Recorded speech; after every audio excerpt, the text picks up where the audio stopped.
Un petit flash sur la paracha de Béchalach que nous lirons Shabbat prochain, Be'ezrat Hashem.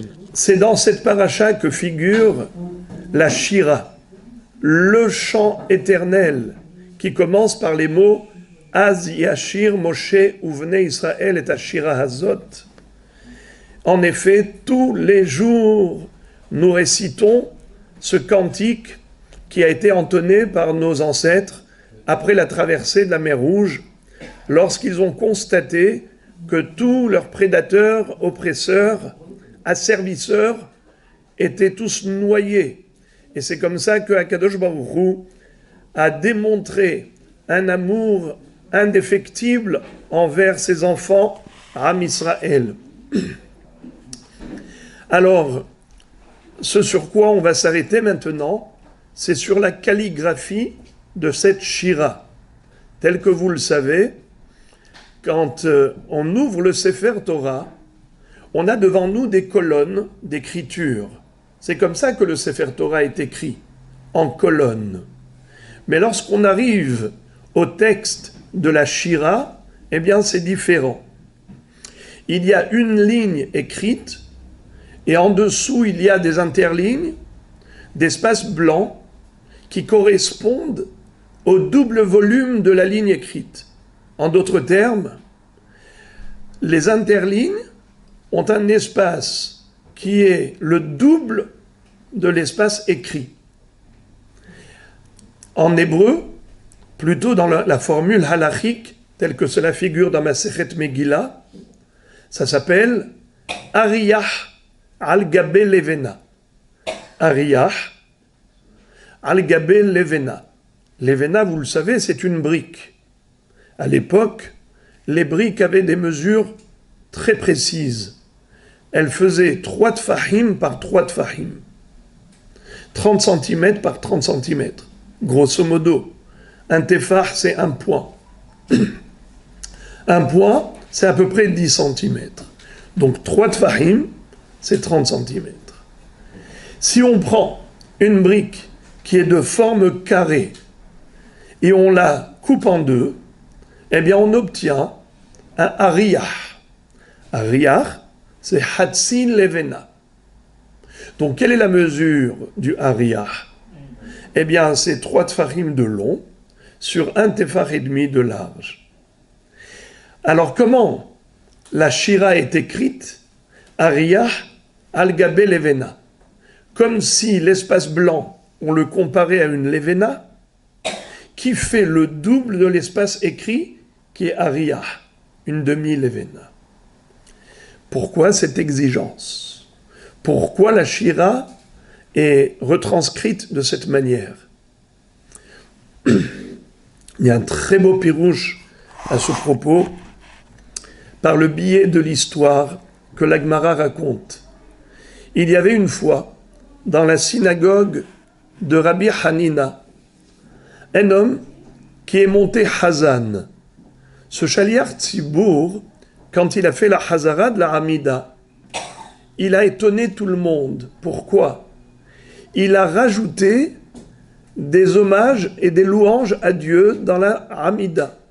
Il a dit Baruch ata Hashem, Elokeinu ve'Elokei avotenu, Elokei Avraham, Elokei Yitzhak ve'Elokei Yaakov, ha'el hagadol, ha'gibor ve'hanora. Mais au lieu de continuer, il a commencé à dire Ha'adir, Ha'hazak, Ha'amitz, El Elyon, connaît Akol, Vezorer, Hasde Avot, ou Mevi Goel, et ainsi de suite. Alors il a rajouté des qualificatifs d'Akadosh Baruch Hu, en disant il est tout puissant, il est fort, il est courageux, il est détenteur de tous les pouvoirs, et ainsi de suite. Alors, Rabbi Hanina a attendu patiemment. Quand il a terminé, il lui dit, dis-moi, Siyamtinhu leshvahe demarach, en araméen ça veut dire, ça y est, tu as épuisé le stock de qualité de Dieu, il n'en a plus. Apparemment, tu as énuméré autant de qualificatifs possibles pour louer l'Éternel, pour citer ses qualités, et apparemment il n'en a pas plus. La preuve, c'est que tu as dit 1, 2, 3, 4, 5, 6, et tu t'es arrêté. Sache une chose, que cela ressemble à quelqu'un qui est venu voir un roi, un empereur, qui était multimilliardaire en pièces d'or, et il lui dit, Sa Majesté, félicitations, vous êtes millionnaire en pièces d'argent. Est-ce qu'il lui a rendu hommage? Est-ce qu'il lui a prêté allégeance? Au contraire, il a réduit de sa grandeur. Quelqu'un qui est milliardaire en pièces d'or, et tu dis qu'il est millionnaire en pièces d'argent, tu l'as rapetissi. Tu as cru bien faire. Tu as commencé à rajouter des qualificatifs à Kadosh Baruch Hu. Mais sache que, à partir du moment où tu t'es arrêté, c'est comme si tu avais l'impression d'avoir tout dit et qu'il n'y a plus rien à dire pour louer Hachem, pour lui chanter des louanges. En réalité, que tu saches. Lecha Dumia Tehila. Le plus grand hommage rendu à Dieu, c'est de se taire. Parce que, comment nous, infiniment petits, peut-on appréhender l'infiniment grand? On n'a aucune notion de l'infini, grandeur de Dieu, puisqu'on est infiniment petit. Alors, comment ça se fait que quand même, on se permet de citer des qualités d'Akadosh Baruch Hu en disant Ha'el Hagadol, Hagibor Ve'anora, grand, fort, redoutable.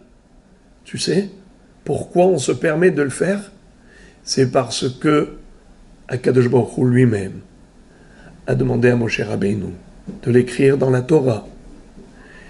Et nos sages, les sages de la grande assemblée, qu'on appelle Anshe Knesset Agdola, qui ont rédigé la prière, ont repris ces termes et les ont intégrés dans la Tfila. Si eux ne l'avaient pas fait, nous, on ne se serait pas permis de le faire. Car comme on l'a dit, si on commence et on s'arrête, c'est qu'on limite la grandeur de Dieu.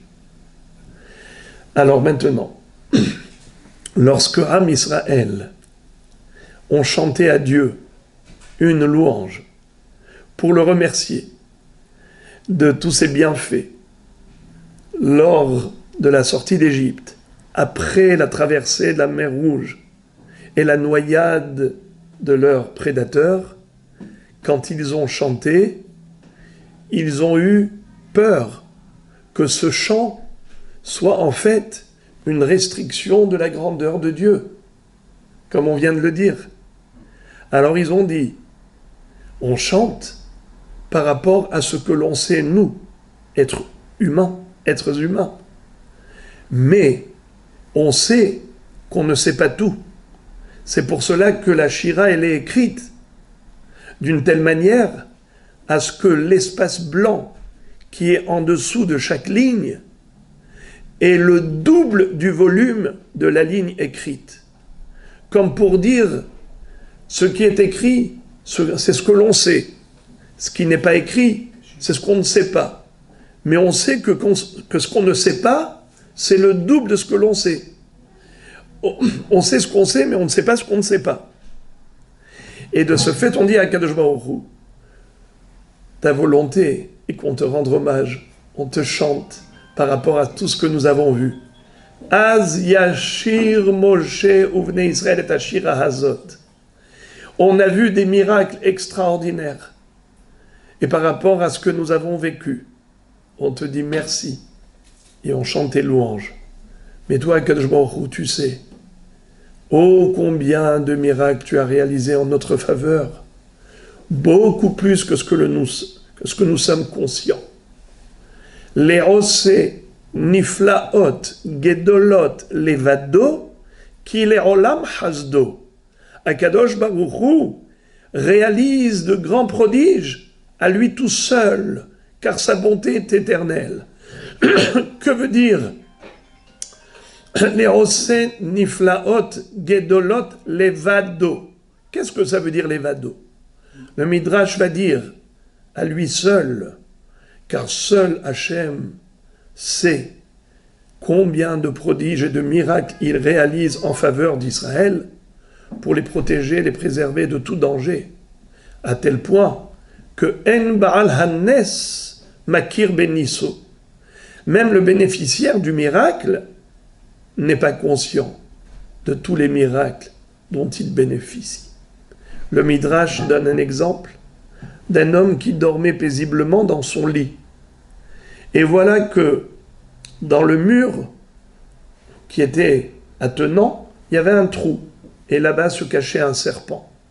Durant la nuit, le serpent est sorti pour piquer les pieds de ce monsieur. Mais juste à ce moment-là, il s'est retourné dans son lit. Et le grincement des barreaux a fait fuir le serpent qui est retourné dans sa tanière, dans ce trou. Le matin, quand il va dire « Modéani lefanecha melech chai vekayam », il va dire « Merci Hachem de m'avoir rendu la vie ». Mais il n'est même pas au courant de ce nes. Il n'est pas conscient de la réalité du miracle qu'il a vécu. Seul Akadosh Baruch Hu le sait. Les Osé Niflaot Gedolot Levado qui les Olam Hasdo. D'ailleurs, on dit dans le Hallel, Hallelu et Hashem kol goyim, shabehuhu kol haumim, ki gavar alenu hasdo, ve'emet Hashem le'olam, Alléluia. Qu'est-ce que ça veut dire? Vous les nations du monde, chantez à Dieu des louanges. Pourquoi? Parce qu'il nous a gratifiés à nous, Am Israël. Franchement, les goïms vont chanter à Dieu parce qu'il a favorisé Israël, mais ils sont hostiles envers nous. Ils ne nous aiment pas. Ils ne peuvent pas remercier Hachem d'avoir fait du bien à Israël. Alors, puisque Maïhabonesh, pourquoi est-ce qu'ils vont chanter? La réponse, c'est qu'eux, ils sont les plus à même de réaliser combien sont nombreux et grands les miracles qu'Hachem réalise en faveur d'Israël. Qui, comme eux, savent combien de plans maléfiques ils ont complotés contre nous. Qui, comme eux, sait combien ils passent leur temps à réfléchir comment nuire à Israël. Où est-ce qu'ils peuvent tendre des pièges et des guet-apens et toutes sortes d'embuscades pour piéger Israël. Ils savent encore mieux que nous de combien de dangers Dieu nous a sauvés. Alors, Alléluia et Hachem kol goyim, vous les peuples, chantez à Dieu des louanges, ki gavar aleinu hasdo, car vous savez combien Dieu réalise de prodiges pour sauver ses enfants Israël de tout le mal qui est planifié par les ennemis d'Israël. Hinelo yanum velo ishan, shomer Israël. Ni ne dort, ni ne sommeille le gardien d'Israël. Voilà pourquoi la Shira, le chant de Az Yashir Moshe Uvne Israël, est écrit de cette manière, avec des espaces blancs sous les lignes d'écriture, pour dire que ce qui est ignoré est plus grand que ce qui est su. Ce que nous ne savons pas, eh bien, c'est beaucoup plus important que ce que nous savons. Parce que Akadosh Baruch Hu réalise en notre faveur des miracles tellement nombreux, tellement grandioses, pendant que nous on dort paisiblement dans notre lit. On ne sait pas de combien de dangers Akadosh Baruch Hu nous a sauvés. On pourrait y passer des semaines et des semaines à raconter des miracles infinis. Combien Akadosh Baruch Hu nous protège, de combien de dangers il nous préserve. Eh bien, nous, ce qu'on fait, c'est qu'on dit toujours merci. Qu'on sache ou pas, on s'appelle Yehudi. Pourquoi Yehudi? Sur le nom de Yehuda. Sa mère l'a nommé ainsi Yehuda, parce qu'elle a dit Haparam Odé et Hachem. Je voudrais dire merci à Dieu. Tous les matins, on se réveille, on commence par ces mots. Modé ani lefanecha. Moda ani lefanecha. Merci à Kadosh Baruch Hu de m'avoir rendu l'âme, m'avoir rendu la vie. Et bien que Kadosh Baruch Hu nous protège tout le temps, qu'il préserve tous les enfants d'Israël de tous les dangers du monde jusqu'au jour où la lumière de la vérité éclatera, où Akadosh Baruch Hu va montrer à toute l'humanité qu'il y avait un peuple qui était confiant, qui a mis toute sa confiance en Akadosh Baruch Hu, et il méritait cette protection, qu'on la mérite à jamais, Ken Yiratzon.